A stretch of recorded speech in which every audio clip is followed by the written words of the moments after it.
Now folks, I'm back Monday the 30th of August. Hope you're all well.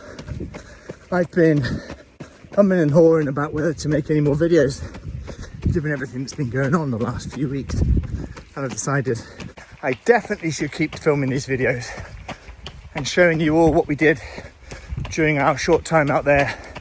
Similar stories will have been told by tens of thousands of other people who went out there and did their bit to give the people of Afghan a bit of freedom. So here's my latest update. Come this Friday, there'll be 5 weeks to go till the start of the 4x4x48 for combat stress. Just want to thank you all so much for your donations and support. We've already smashed through the target I set at the beginning of the challenge. Just want to say thanks so much for that, and we're going to keep going, raise as much as we can by October.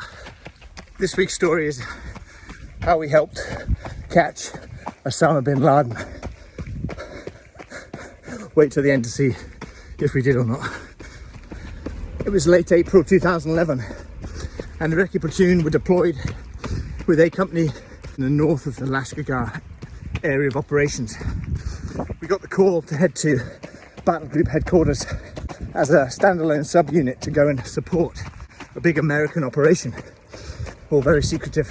It was to involve mobile vehicle observation posts in the desert, in brigade battle space, right to the edge of the British area of influence and the area of operations.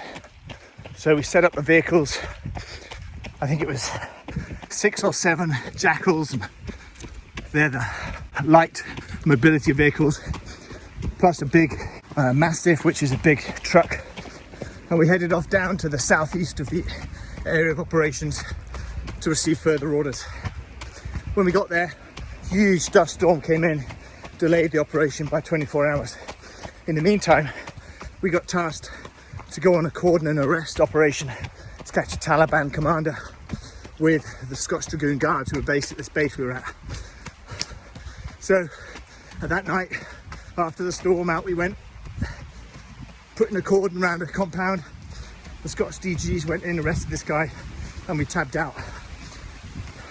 That was really fun, particularly seeing the drone sparkle the target with a laser to point us where to go as we got dropped in the middle of the desert about 1.5 miles in the wrong place. Good lads. Anyway, the next day we prepped for this 3, 4, 5 day operation out in the desert. Deployed at night, put the big Mastiff, the big truck, with a partnered Afghan National Police presence at an Afghan National Police station on a hill.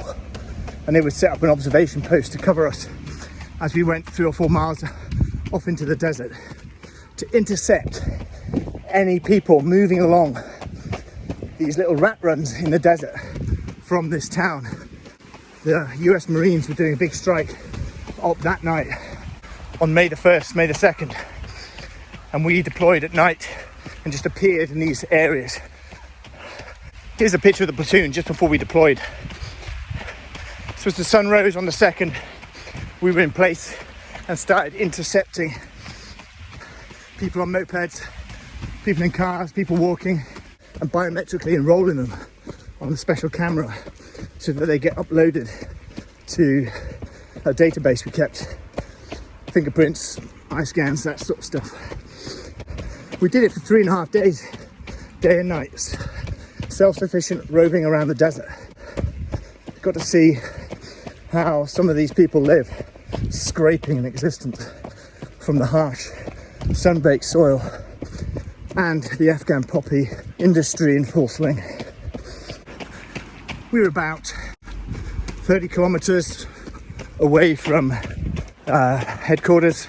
We were about 20 kilometers, 20 kilometers away from the next ISAF base. So this is as close to a long-range desert patrol you're ever going to get in the role that we were doing. And we were really testing the recce soldiering skills. Midnight replens, vehicle observation patrols. We adapted the vehicles to have night capability that could look over walls, things like that. So all very cool, very much being independent, cutting about. So just before I deployed on this, I said to my family and friends on the Facebook group I was part of at the time, they're about to head off on some sort of sneaky beaky op, won't be back on these means for a week or two. And then off we went. Came back to the news that the start of our operation coincided with the raid on Osama bin Laden's compound in Pakistan by the US Navy SEALs. Now I'm absolutely sure, given what I've read about this operation since, that no one knew about it, and that the raid by the Marines that we were supporting, total coincidence. But you never know. There's this 0.1% niggling in your mind that maybe we were a bit of a distraction. Maybe we were a big noisy raid on a known Taliban stronghold to distract them. You know, the op was delayed, and the Marines that were raiding this town would have been coming probably from the same airport as the SEALs. What a great way to hide the liftoff of a couple of secret-looking Black Hawks with a big Marine raid. Maybe, but probably not. We were bloody miles away and just running around in some vehicles, stopping people on mopeds, so it makes for a good story. So anyway, Muggins here goes back and writes on the Facebook group a joke saying, well, family, friends, you may wonder where I've been, but it's all in the news now. We got him. Osama bin Laden helping out the Americans on that raid. And the smiley face. And then I went to Scran to get some lunch. Well, I guess the subtlety in text is lost quite easily for quite a few, particularly my dad on the Facebook group, which is private, by the way, believed it. And my dad said stuff like, well, I suppose everyone's got to have a job, Ben. Oh gosh, as long as you're safe and well. And others saying, well, we read about this, we wondered.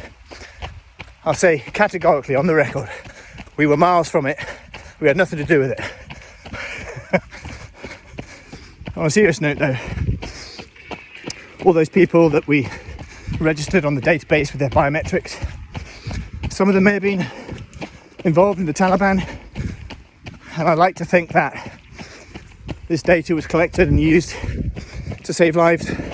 Afghan civilians, ISAF soldiers, Afghan National Security Forces, by seeing their fingerprints on a bomb, or when they got arrested in some sort of raid, they picked up and linked to this operation.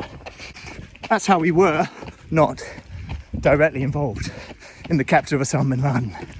And I can hear all my fellow Recce and A Company friends shouting at the screen, tell you what, you tell it differently, boys. This is on public record now. Anyway, listen, I'm going to keep telling the stories.